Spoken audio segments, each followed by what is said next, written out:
Yun, ilang araw bago buhayin yung mga orasyon o yung mga medalyon, yung mga mutya. No, magandang aral po ito. Ilang araw, tuturo ko sa inyo yung proseso ni Team Happy Agimat kung paano ang proseso niya pagbuhay ng mga gamit na proseso nito. Tara, pag-usapan natin, sagutin na katanungan ni Kuya. Wala namang agimat, pero nasa puso ang tunay na agimat. Isigaw mo bro, ang lakas ng loob. Kahit walang agimat, laban tayo. Ahepeng agimat, boy, walang makakahadlang. Basta nasa puso, tunay na agimat, yeah! Mapagpalang araw sa inyo lahat mga kagimat, no? Yung pagbuhay ng gamit ko, ilang araw ba bago makargaan yung mga gamit na binabahagi natin, tsaka yung mga mutya. Ito yung katanungan ni Kuya, oh.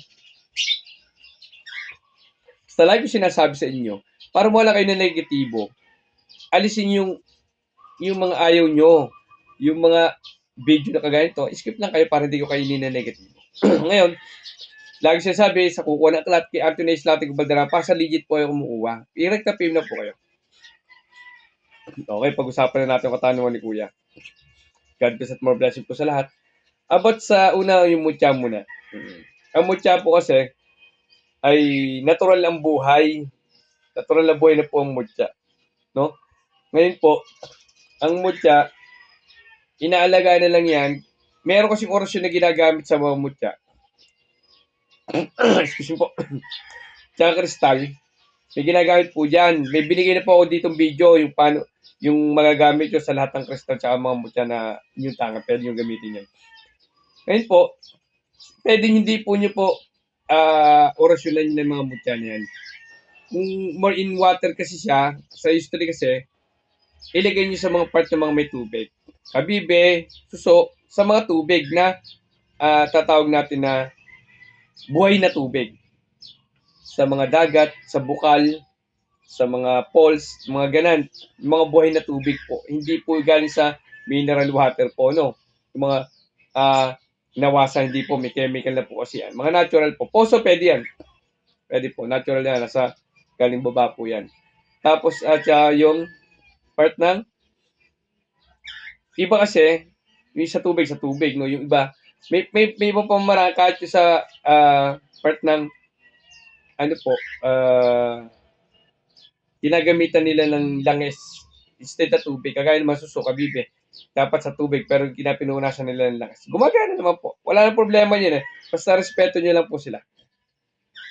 Ngayon, sa mga medal naman po, yung medal ng malambot, yung Happy Agimat, yung mga pinapatesting natin. Paano bumuhay ang Team Happy Agimat. Ako po talaga, kalimitan po talaga, kung gusto ko talaga fokusan talaga ng mas focus sa post po, dinadasalan ko po yan ng kung kakayanin ko, 3, 6, 9, 12 na oras. Sa isang araw, 3, 6, 9, yung course na tatawag natin, alas 3, alas 6, alas 9, alas 12. Minsan, nabibitin ako, dalawang beses lang ako nagkakarga sa kanya sa isang araw.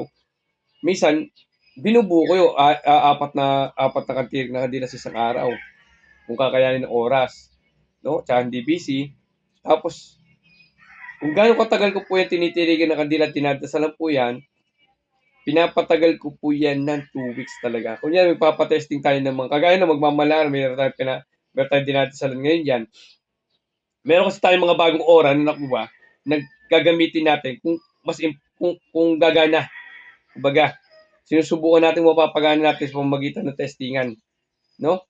Ngayon, ito pong ganun lagi, every mahal na araw kasi nagkakarga ako ng 2 weeks diretso.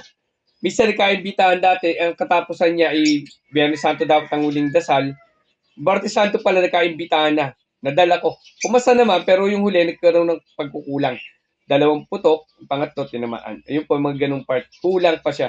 Pero history ko talaga, kung ako tatanungin nyo, 2 linggo pong dadasalan niya. Tirik sa altar ko yan. May tirik na kandila. For 2 weeks. Ang karga po, 3, 6, 9, 12. Kung panggamutan po kasi, yun po kasi yung mga pinapatesting ko tuwing mahal araw, 2 linggo. Pero sa gamutan kasi, ilang araw na kasi sa akin yan sa mga panggamutan, yung mga pangontra po. 2 araw, 3 araw ko nang kinakargahan po yan. Pero pag nagkarga naman po ako sa panggamutan ko, walang tigil yung kandila niya. Pag nagkonsagra po niyan, pag namatay yung kandila, tuloy tuwik ng kandila ko, buong araw po siya may tirig na ano. Kumbaga, dalawa hanggang 3 araw kong dinadasalan siya. Sa akin po, no. Kung ayaw niyo sa aral ko, di bahala po kayo, nasa inyo naman yun eh. Di ba? Meron kasi diyang against. Dalawa, dapat sa linggo. Di ba, mga ito, binenta na isang araw, di ba? Ganun proseso. Sabi nga, kung magbibigay ka o magbebenta ka ng gamit, siguro din natin may buhay yung gamit para mapoprotektahan naman yung ating babahagian. Pero sasabi ko, ang gamit po kasi is secondary lang po. Ang pinamabisa po talaga, pagtawag sa taas talaga, karga sa katawan niya. Yun po, mabisa po talaga. Sana nasagot ko yung ano, no? Para makabisa sa gamit, no? Okay. Sana matulungan ko kayo, no? At comment down na kayo. Yung mga iba pong may comment po kasi, medyo marami pong nagko-comment. Alam niyo naman, nakapila. Minsan nakapag-upload tayo, 2, 3, 4 sa isang araw. Pero ginagawa natin ng parang po, pagka lahat pang hindi tayo busy, gawa tayo video, hindi naman po birthday gumawa ng video. Kaya, abang-abang po, lahat ng puno comment nyo, nakapila po siya. Salamat at God bless sa inyo lahat.